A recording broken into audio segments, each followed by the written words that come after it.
Hey ladies, it's Hoe Tactics time. Now, we're on chapter 8, page 89. As you can see, ladies, I am wearing some nice hoe boots today. I thought this would be appropriate. These are my Pretty Woman boots I got from Amazon. And this is my lovely red dress I also got from Amazon. Here's the purse. This didn't come from Amazon. John bought me this back when he used to be nice. My second runner-up, SD. You guys know him, but we're not talking right now. He's on timeout. And I'll let him back in soon with a very high re-entry fee. We'll talk about that later. Now, we haven't read Hoe Tactics in a while because YouTube cut me off. They demonetized me, so the book club membership is blocked and nobody can get in there anymore. So I don't know, this might go on YouTube for free, or I might open a Patreon. I was thinking maybe to teach YouTube a lesson, I'll open a Patreon. I don't know. I'm sure they probably won't even notice, but in my mind, I'll feel like I'm getting some type of revenge. So I might put this on Patreon. If it's not on Patreon yet, maybe I'll be on Patreon in the near future, but I might just give you this one for free. Okay, ladies, okay. Number 8, getting nasty with it. Between the second and third date is where you take the seduction to the next level. All the ice has, oh, I forgot to tell you, so I don't get in trouble. I would highly recommend you buy this book, your own copy. It's by GL Lambert. It's really important that the author gets credit for his work.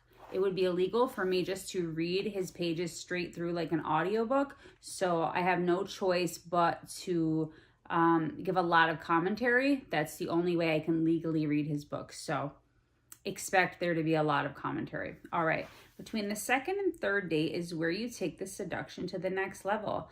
All the ice has been broken and men are going to start to get a little bold with their line of conversation. Stop being nasty, boy. You're crazy. You always make it into something dirty. Those are the corny things women say when they are trying to keep sex under wraps. So-called classy ladies don't want to shift the focus to sex because they don't want to get a man's hopes up nor get themselves worked up.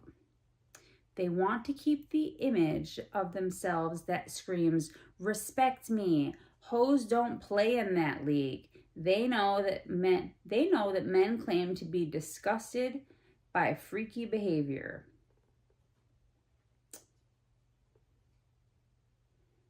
But they all salivate over girls who talk openly about their sexual behavior. You know, that is kind of true. You know, when they're talking to other women about other women, they always make it seem like, oh, I don't like hoes. I don't like women that are promiscuous. I don't like women that are loose. I don't like women that are too sexual. They always say that. But then when they see those women, they like them. Like I've literally had boyfriends in the past who said, oh, I hate fake boobs and, you know, I hate all that makeup. But then I would look at him looking at the computer, looking at girls with fake boobs and makeup. It's like, I thought you didn't like that, sir. Well, apparently they do. So don't believe what they say. All right. There is an art to it. No one wants a woman that's on social media telling the world her pussy tastes like strawberry Fanta or sharing her last orgasm story on a double date. Exclusive freakiness makes men think they are special. Yes, you're only a hoe for him and nobody else because clearly he's better than all the other men and that's why he gets that privilege from you. Okay, yeah, men. You know, men say women are delusional. They are clearly the delusional ones. Therefore, your nastiness has to be relayed subtly in order to give a man the impression that you're not a freak. He just has the power to bring the freak up out of you. Okay, boys, okay. We know your game. Tap out pussy. This pussy'll drive you crazy. drive you crazy. This pussy'll drive you crazy, drive you crazy. Yep, that's exactly what it says. Those are the lyrics of one of the most famously ratchet Baltimore club songs from when I was growing up. I don't know this song, and I think I'm around the same age as GL Lambert. Okay. Maybe you ladies know what song that is. I remember when I first heard it, I was amused and turned on at the same time. To talk about sex in a way that challenges manhood, as if he won't be able to satisfy or hold his own, like throwing down the vagina gauntlet. I don't know what a gauntlet is, ladies, but we'll just go with it. As a man, you have to prove that no woman can make you tap out. But secretly, it's the curiosity of, is her box really that bomb? That makes a dick rock hard at the very thought of sampling that kind of magic pee. Okay.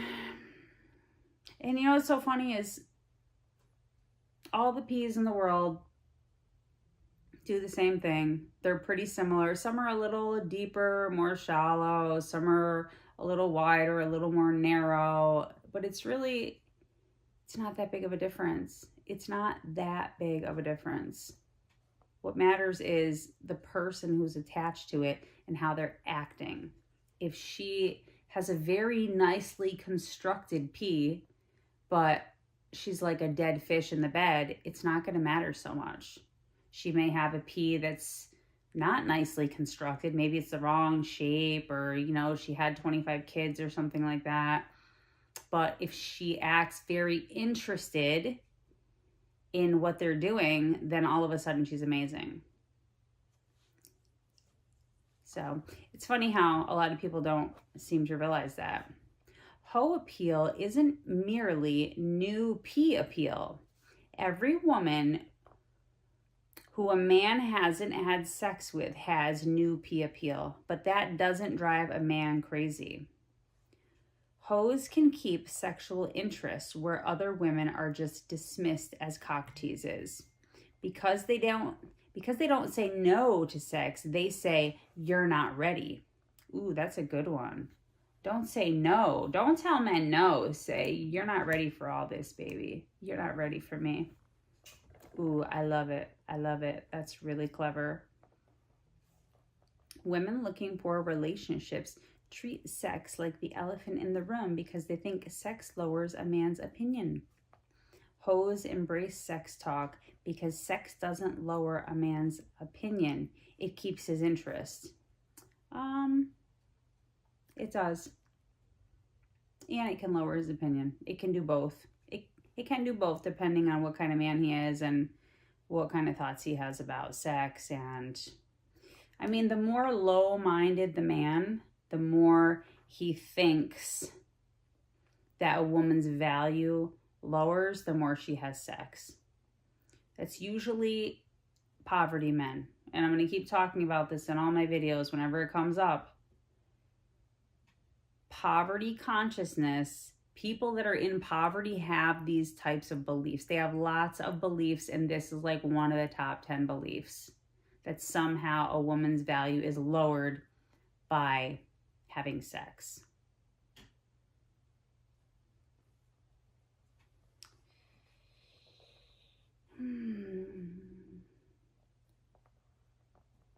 What lowers a man's opinion is actual sex with little to no effort put forth.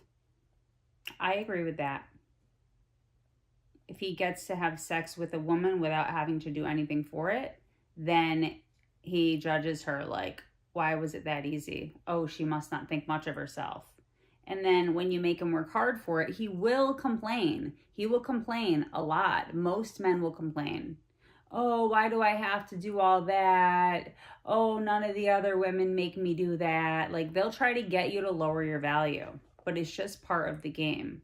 They actually want you to resist and make them work hard.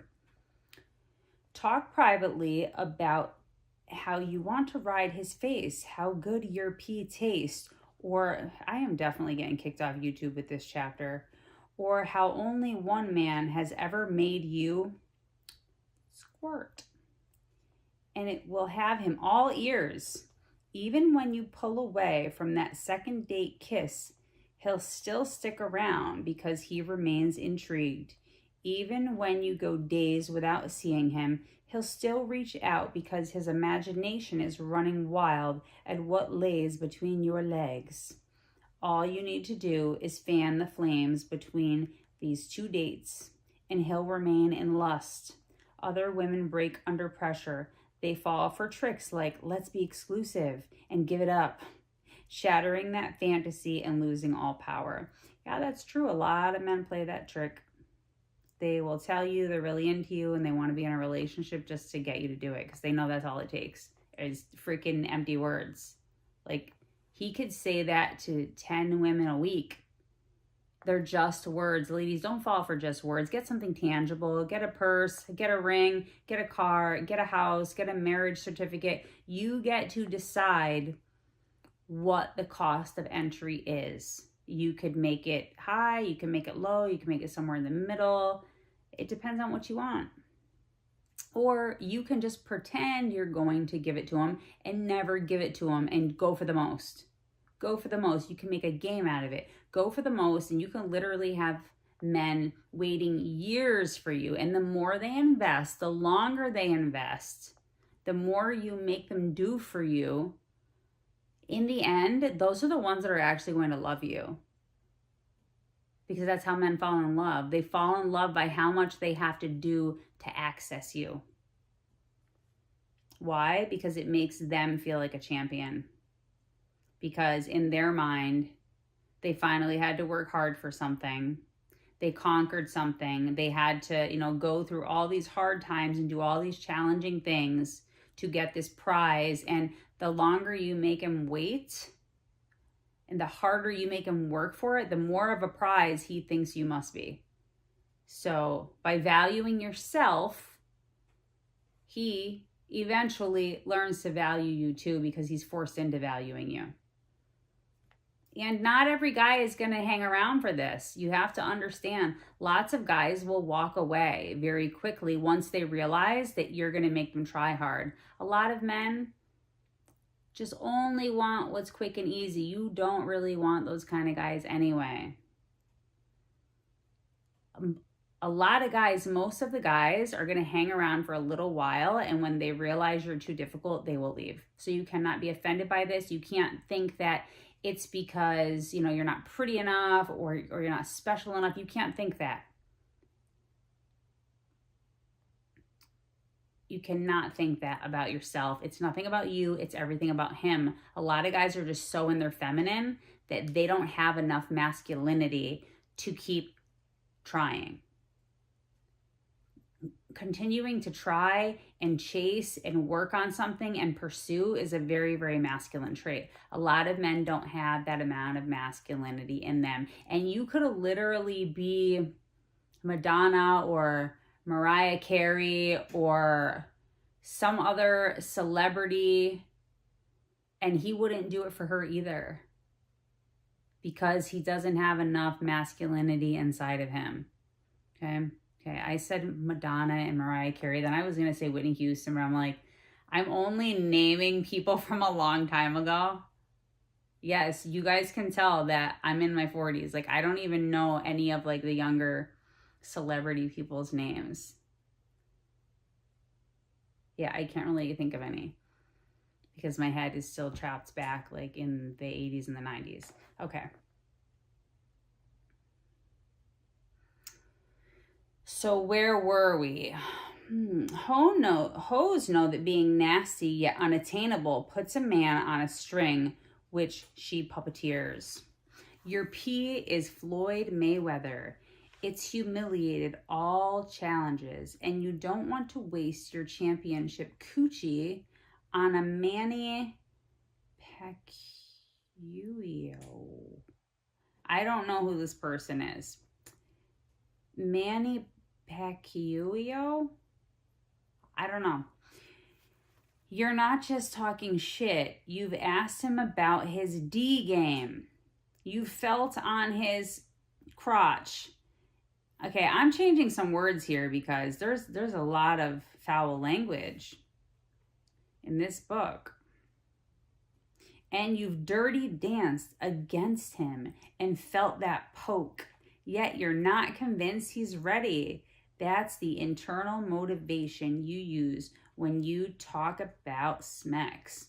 You don't insult him, you simply tease him as if you'll snatch his soul if you guys ever went to bed together. His response will be, "Prove it," to which you will respond with a smirk. In due time. He'll keep challenging you and you'll keep being coy. Don't feel attacked. Don't get an attitude as if he's pushing too hard. This is a game. Roll with the punches. Laugh it off. Moan a bit at the thought. Ask him questions about how long he'll last. Even make bets about it. This cat and mouse shit talking is important during the first few weeks because if he passes the headphone test on the third date, then you'll turn the S-talk knob up. But for now, you're seducing him with the promise of the best pee he's ever going to feel. All right, ladies, keep in mind, this book is Hoe Tactics. This is not so much for long-term relationships, okay? The kind of relationships we talk about here in this particular book by GL Lambert, okay, these are his thoughts and ideas, and he's helping us with the hoe mentality. This is a good mentality to have in your toolbox, in your mental toolbox, but this isn't the only way to deal with men. I, myself, prefer to go for longer term relationships because I like to have provider men for many, many years. Yes, I've done it this way too. This does work. But in my opinion, this kind of mentality, this kind of dating and interacting with men creates very intense, very sexually motivated, intense, shorter term relationships. Yes, some of these relationships can end up being very long term, but it's more geared towards shorter term relationships. You can get money sometimes pretty quickly this way. I think it's good to know how to be this way, but I wouldn't pull this type of mentality out on every man. And I think it's good to know. It's good stuff to know. It's good for you to know all the different ways to interact with men. And depending on what it is you're looking for from that particular man, you can pull out a different hat, a different personality. So just keep in mind, as I'm reading this, I wouldn't act like this every time with all the men. No, I would not. This is more if you're kind of in a hurry, you're trying to get something fast, you're willing to put up with a certain amount of shenanigans and play a certain amount of games. I am older. I am 43 years old. I've already been around the block. I've seen a bunch of things. I have 3 different fathers for my children. I've had enough relationships, even in between those men. I've had lots of sugar relationships. I personally like to sit back and relax more. I like my relationships to be easier than this. I like very large amounts of money. I like monthly allowances. As you know, I'm just going to say it again for anybody who's new here. I like long sugar relationships. My 2 main SDs right now I've had for 14 years, both of them, 14 years. Those are long relationships. And I've had a bunch of other ones that have been, 5 years, 7 years, 3 years, a whole lot of relationships that were about 8 months. In my experience, when you use the Hoe Tactics type of mentality, in my experience, those relationships last around 8 months. And then they usually fizzle out somewhere around there. Not that that is right or wrong or good or bad. Some people like shorter term relationships. I think those can be very beneficial too, especially when you have multiple short-term relationships going on at the same time. It can be very financially rewarding. I'm just too lazy. At my age, I'm just too lazy. I like to get higher quality men that are more deeply invested, not just with their lust. And this attracts a lot of lust, and that can work. It can totally work if you're trying to get some money quickly, okay? I think for me personally, I like to use lust and a lot of investment and eventually love and a lot of attachment. I like to go after mostly men that are love addicted. That makes it a lot easier than a man who is more lust addicted. You can get longer term money putting less work in, having to be far less sexual with a man that is naturally already a love addict more than a lust addict. This book gears more towards lust addicted men. And those men are all over the place. Those are not hard to get. So let's just stick with what we're talking about in the book. But obviously, I'm going to give you other opinions and ideas as we go along. But I do think GL Lambert is very intelligent. He knows what he's talking about. I don't agree with everything he says. And I don't think it's the most efficient way for women to have relationships. But let's take the book for what it is. It's a very, very good book. Okay, the headphone test. Okay. With the promise of the best pee he's ever going to feel. Talk about sex often. Talk about the corn that you're now studying. Make up stories about the 6-inch guy that you've been with and how they just don't lay it down.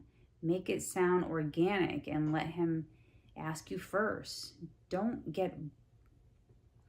just blurt out a bunch of nasty things. If you're on the phone and he talks nasty or says something on the subject, become an actress. Laugh, hesitate, speak slow as if you're telling him a deep secret. Then you hit him with the nasty intel. You don't need foreplay because you automatically get wet. You come from giving head. Oh my God. You haven't met a man that can last longer than 10 minutes hitting it from the back, and the list goes on and on. Make it up. Pull it from your life. Steal from stories you've heard. It doesn't matter if it's true or not. Pee propaganda is highly effective. So talk your vagina up as if it has all the answers. Wow. I personally would not do all of this. I think once you start engaging in conversation like this with a man, every conversation will be like this. And for me, it is so draining. Okay. If I want to have every conversation be like this with a man, I'll just go and become a phone sex operator. And I'll get paid literally for every single minute I'm talking to them. With this, what, you're going to sit here and talk nasty to him all the freaking time? Once you start, and you ladies know what I'm talking about, once you let the conversation go sexual, every time he speaks to you, it's going to be sexual.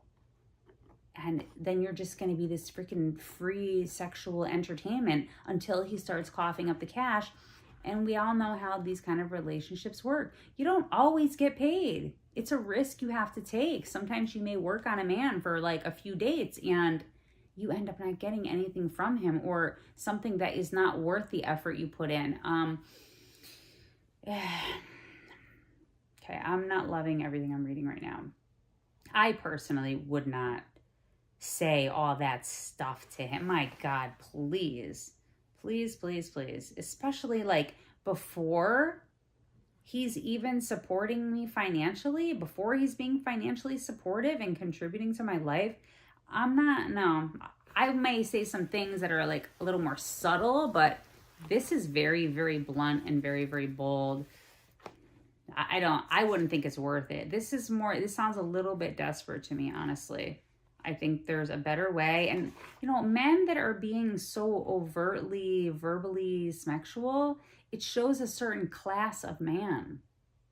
Do I really want to be putting that much time and energy into a lower class man? Okay.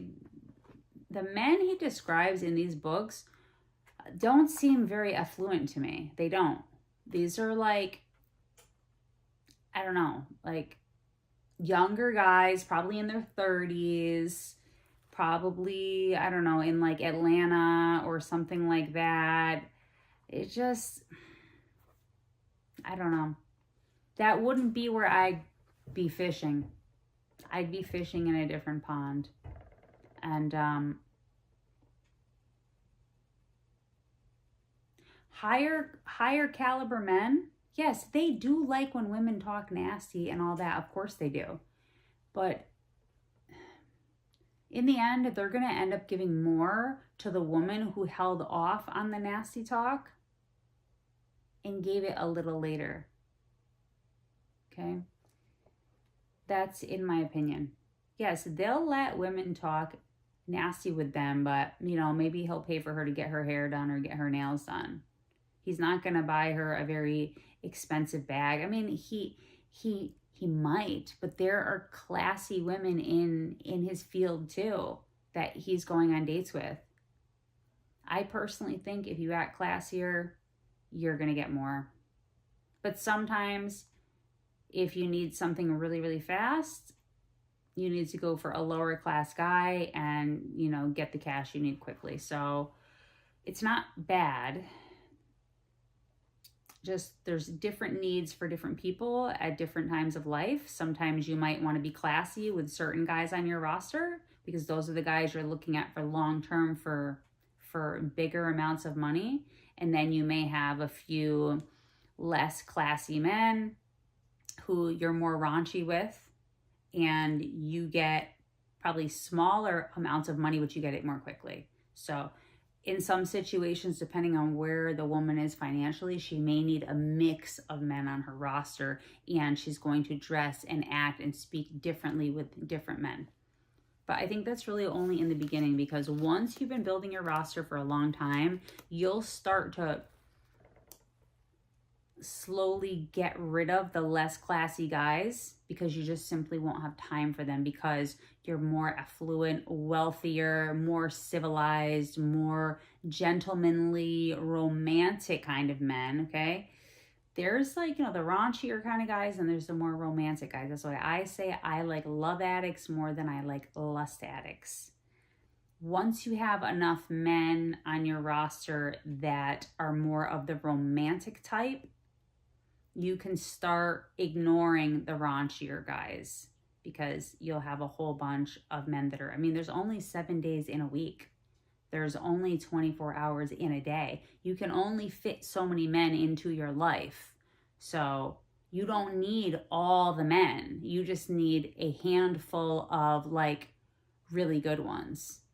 And over time, as you build your roster and you date more men, you will start to filter out and get rid of some of the lower class ones. And I do believe the men GL Lambert talks about are of a lower class. And it doesn't mean they'll be like that forever, but I think these are younger guys he's talking about. I think some of these guys who are this way in their 30s, by the time they're 55, they're going to be different.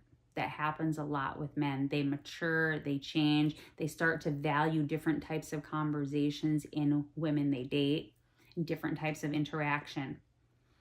And even, you know, just getting a woman to talk to him in a sexual way, yes, it's not going to bed with him, but even just getting her to talk like that, that can be something he feels he's conquering. That can be another milestone he reaches with her.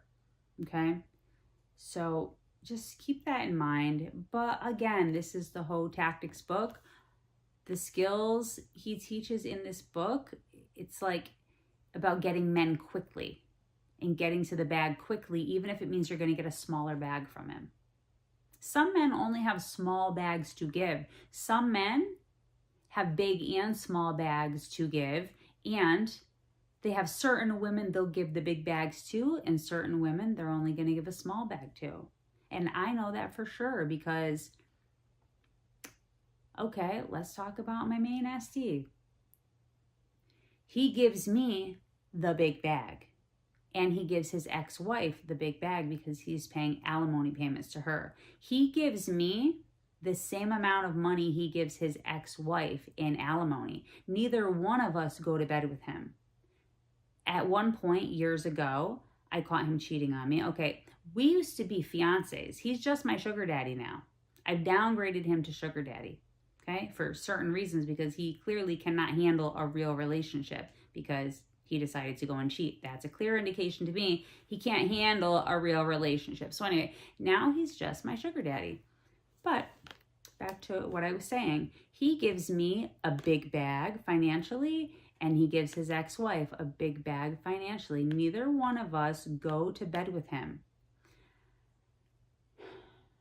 When he was unfaithful to me, when he was cheating on me, he was not giving those women big bags. He was not. I found out what he was giving them, okay? I met some of these women. I spoke to them. I had their phone numbers, the whole 9 yards.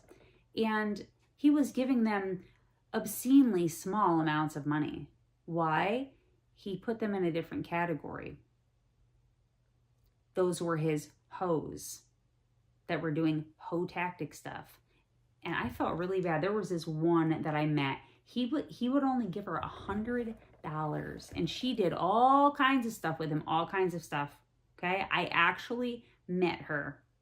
He was giving her $100, and I found a bunch of text messages between him and other women.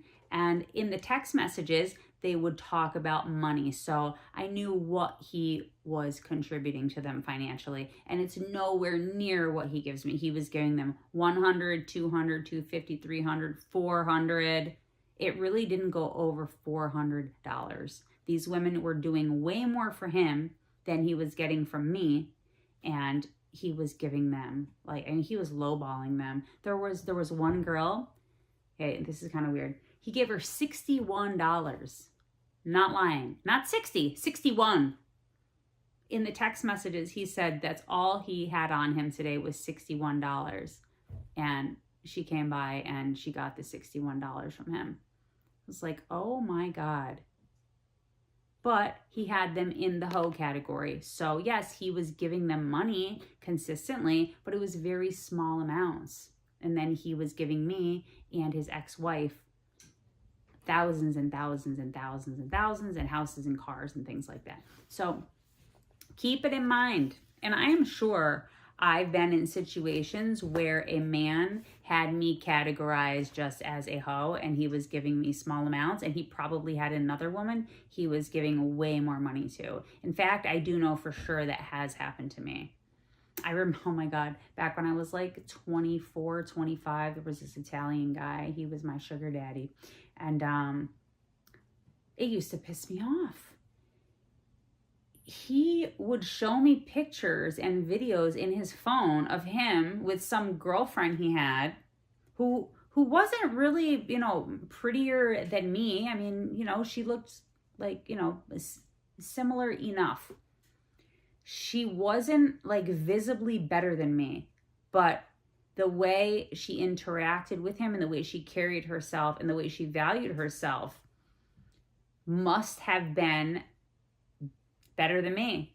As he would show me the videos, he would take her shopping, he would buy her, these purses that were thousands of dollars. And he literally had videos of them in the store together. And the way he was talking to her, in a very romantic way, and calling her darling, and, oh, I'll give you anything you want, you're my queen. And then with me, he didn't act like that. He talked raunchy stuff with me, and I would talk raunchy stuff with him, and he would give me $200. Yeah. And, I saw him frequently, but he didn't have me in the category he had her in. And in fact, I was probably prettier than her. I'm not sure. But he saw me differently because our interaction was different. And so I have been that to some men. I've been on both sides. I've been his queen and I've been his hoe. I've been both. I prefer to be seen more like the queen because I have to work less hard, I have to risk less, and they give me more. But there is freedom in just being in the hoe category. He's not going to chase you around too much. He's not going to bother you. He's not going to stalk you.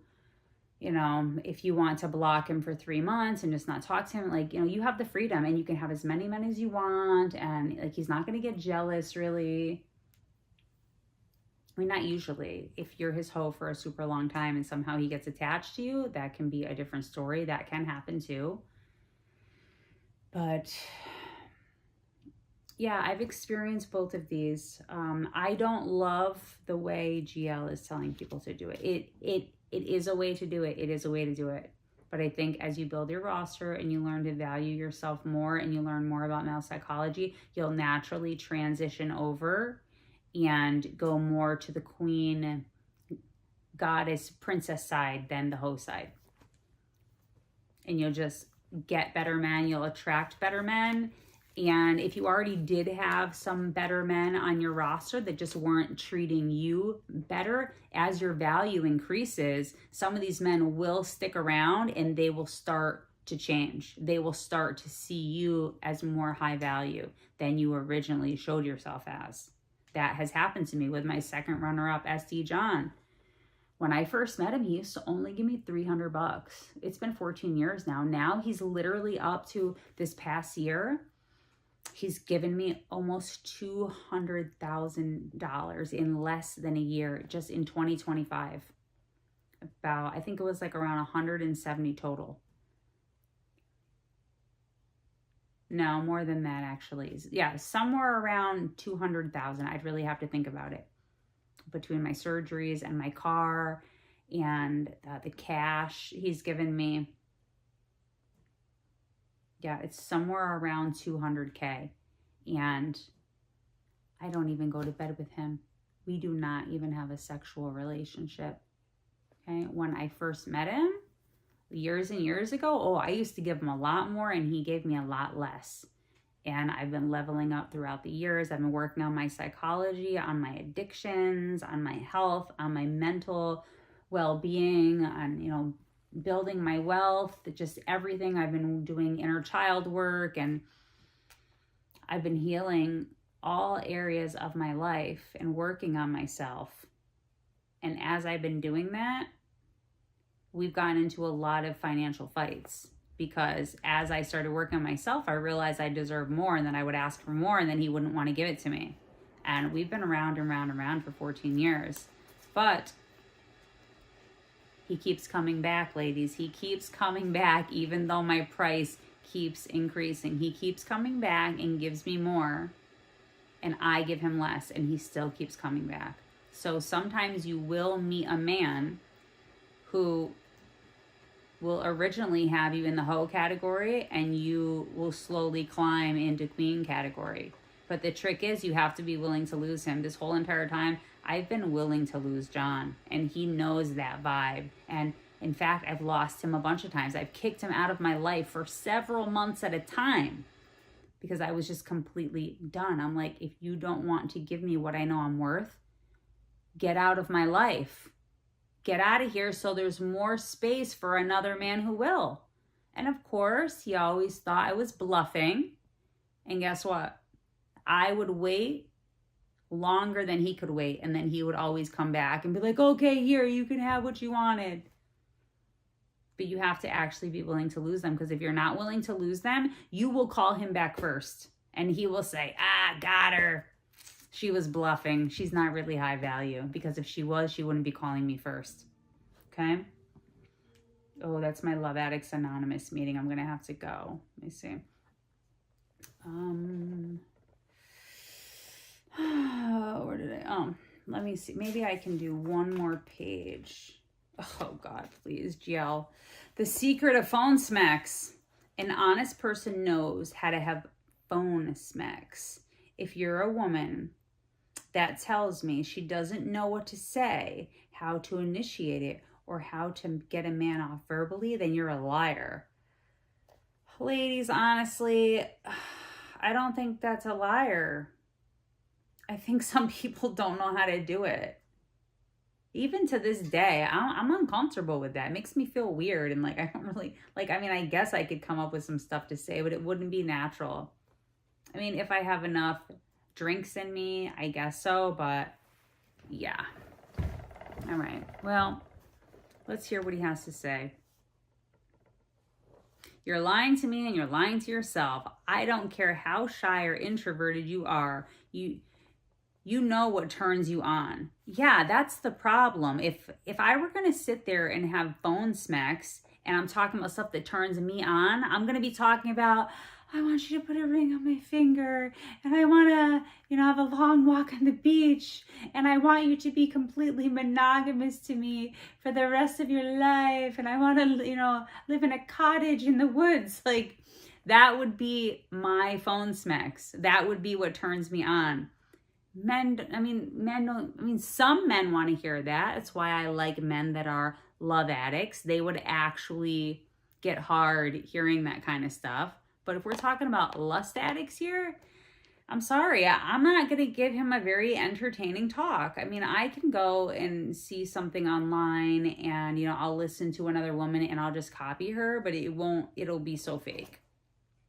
Like, that nasty shit doesn't really turn me on. I'm sorry, it doesn't. I'm not really a lust addict. I'm a love addict.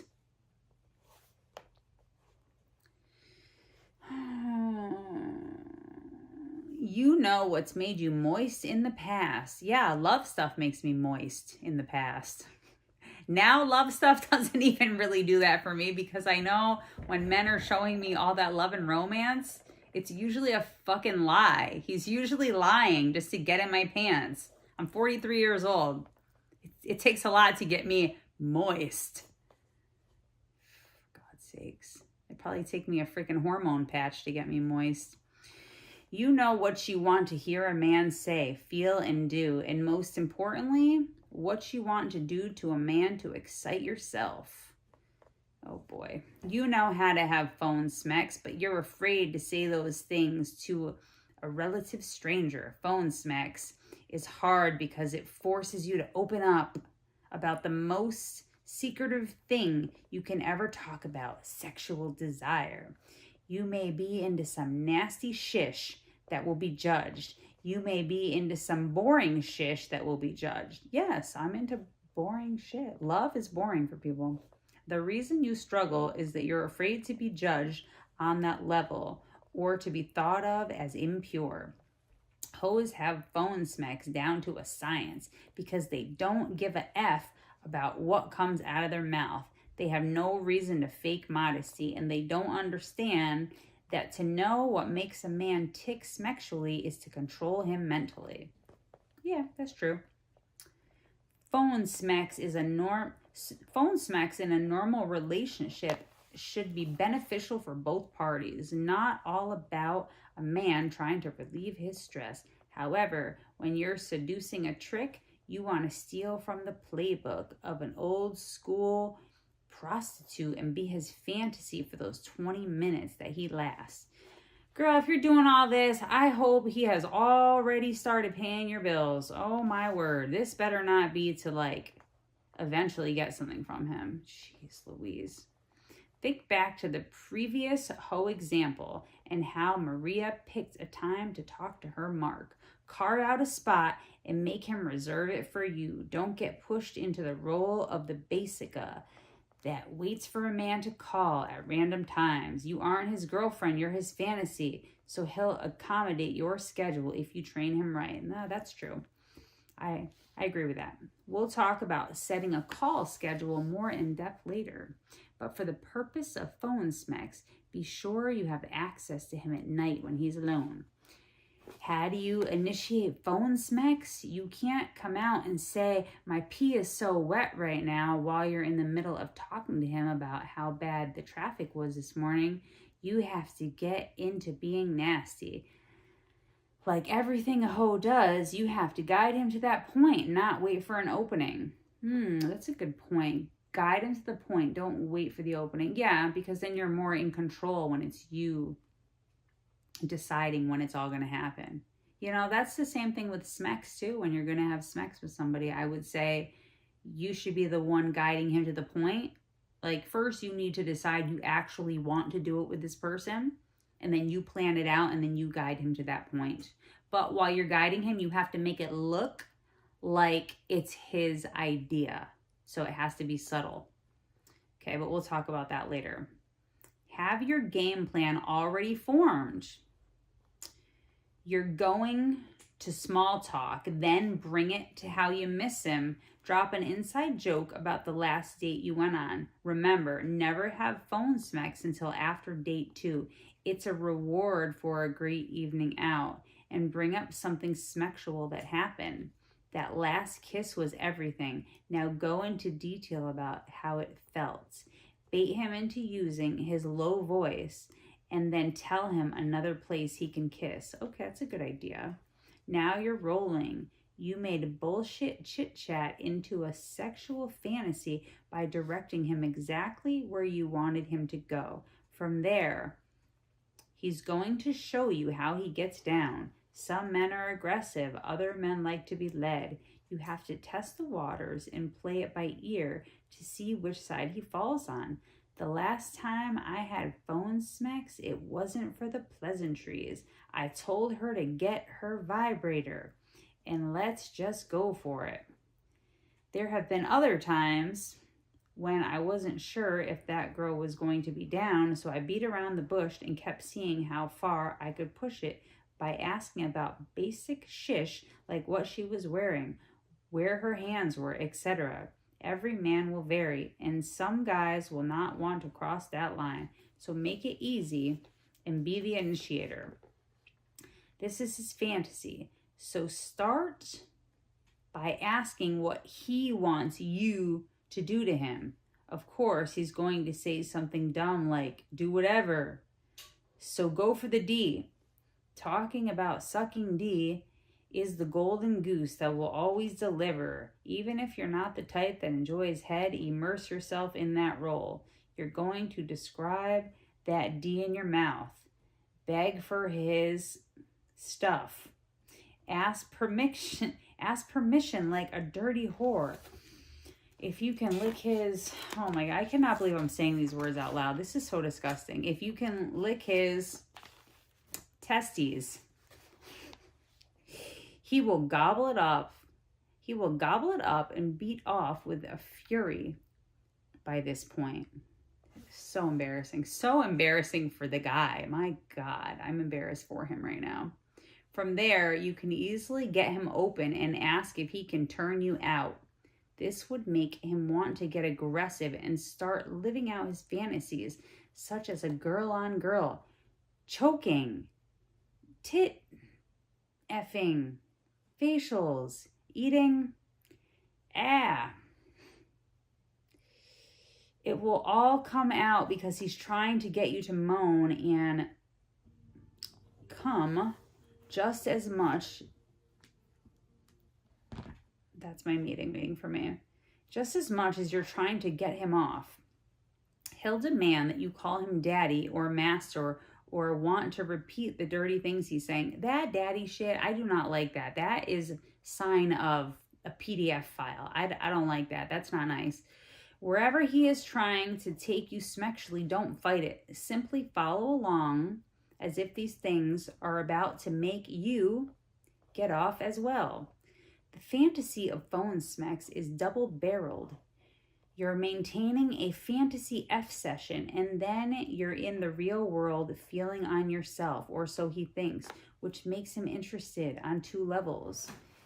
He occasionally will want to stop the fantasy and know how you're reacting over in your bed. Maybe you have a toy, maybe you have your fingers. Either way, he will want a play-by-play on that as well. Give it to him in a more honest way than the fantasy talk, or he'll think you're BSing. Instead of exaggerating about having a fist in your pee, treat it like a sidebar. Ladies, I don't know if I can get through this freaking chapter. Oh my God. Like, what do you have, long monkey arms? How the hell are you going to get your whole fist all the way down there? That's not even possible. Oh my God, this is so fucking dumb. You know why this is dumb? Because men are dumb. Only men would think of this. It's so dumb. Oh my God, I just, this is why I deal with these type of provider men. I like men to give me money because it is the payment for the pain and suffering I know I'm going to have to go through once I'm in some type of relationship with them. Like this right here, having to do all of this, even having to read about it, it's like freaking painful. It's so much better things to be doing in life and thinking about than this, entertaining a man's freaking smexual mental problems. This is why I get the money. Look, I'll show you some money right here. This is some money I got today. I haven't put it away yet. This is part of my allowance right here. Ladies, this money is for the BS we have to freaking deal with these men. Just this whole mentality. A fist? A fist, really? Men are entertained. Oh my God, I need to stop screaming. I have Airbnb guests upstairs. Oh my God. I hope they don't speak English. A fist? Come on. How low-minded of a human being can a man be to want to imagine you doing something to yourself with your own fist? Just, oh my God. Just, that's what the money's for. The money is for the pain and suffering because I have to deal with such low-mindedness. This is what the money is for, to help me get through those moments. God, I can't wait until I have enough apartments on Airbnb that I am just filthy ass rich all on my own with the money I get from my guests, because that will just be better than getting money from men. I'm telling you that right now. Like, if you have an amazing job or an amazing business or something like that, maybe you don't even want to deal with men. Do you want to deal with creatures that want you to put your fist in yourself? Come on. Like, they're so gross. All right, but this is what we got to deal with if we need or want men in our lives. These are some of the things we're going to have to deal with quite regularly. They're just sick creatures. There's just something wrong with them. All right, here we go. But some of them are better than others. But you know what? They're all pretty creepy. When you really get to know them, they all have this creepiness inside of them. Okay. Where's the word fist? If I can find the word fist, I can see where I just was.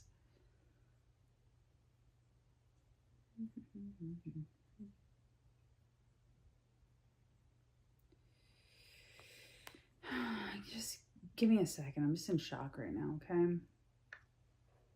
Instead of exaggerating about having a fist in your pee, treat them like a sidebar. Treat it like a sidebar. It should be subtle and believable. You're rubbing your... Starts with a C. It's gotten super wet. Even chuckle as if you're amazed at what he's doing to you. From there, lead him back into his fantasy world and tell him how you want him to F you next. From the back is always the power position, but spice it up. Confess that your wish is to clone him so you can have double the fun. One of him hitting you from the back and one in your mouth. Ugh, he can't believe how filthy you are, and he's falling in love with every sadistic word that comes out of your mouth. Yes, ladies, this is a great way to get a sex addict and a love addict after you. Definitely. If you keep this pace, he won't last long. You will know when a man is coming because he can't hide that rush feeling of his organism. Okay? Take this as your cue to fake come at the same time or a second later. You don't want to keep it going. You don't want to keep it going because fantasy talk after the D goes soft is just weird to the lack of arousal. After he's finished, tell him how good it was and how it was the first time doing that since you broke up with your ex. Remember, I don't usually do this. Maybe phony, but dudes believe it. Good. I'm glad they believe it. I always tell men, like, oh, I've been abstinent for years, which is, you know, kind of true. But, you know, I play it up. Like, if I've only had one boyfriend in the past 5 years, I won't mention him. I'll be like, it's been 5 years. Yes, it's been 5 years. But there's clearly something about you that's so damn amazing that made me want to come out of my abstinence. Okay? Remark on how you can't wait for it to happen for real. And he's going to think he'll all the way. And he's going to think And he's going to think he's all the way in there at this point. Tell him he wore you out and make sure to get off the phone within 3 minutes of the nut busting. That's a good tip. Yeah, that's a good idea. You aren't here to talk him to death as if he's your boyfriend. He's a trick in training and you must leave him wanting more. Okay, I like that. All right, ladies, I'm going to leave it right here. 1, because I'm about to freaking throw up in my mouth. And 2, I have to get on my love addiction meeting to help me not fall into pick-me-shahood and keep valuing myself. So I got to go. I got people waiting for me over there. I'm 17 minutes late. Okay, ladies. So thanks for being here with me. I am not sure if I should post this on YouTube. Because they're always mad at me on YouTube. I don't even do things that are that bad. Compared to what I see other people doing and showing and talking about, I don't know how they keep accusing me of stuff. Totally not true. All right, so I'm going to get going, ladies. Go to the Sugar Lady Academy for more videos like this.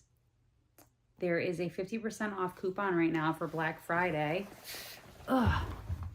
If you're watching this near Black Friday time, I don't know. So this video, well, you know what? I'll probably just put it on YouTube, and let me make sure I am appropriate for this video. But we'll probably just put this video here on YouTube. I mean, they've already demonetized me, so what's the worst that could happen? They're gonna double demonetize me. And then maybe I'll open up a Patreon and make the book club over there, since they won't let me have my book club on YouTube anymore. Maybe I'll do that. I'm going to look into it. All right, I think I'm just going to put this on YouTube. And ladies, 50% off coupon. It is, I'll put it in the description box below. You can get the sugar bundle for 50% off. The coupon is for another couple of days. Okay, ladies, talk to you later. Bye for now.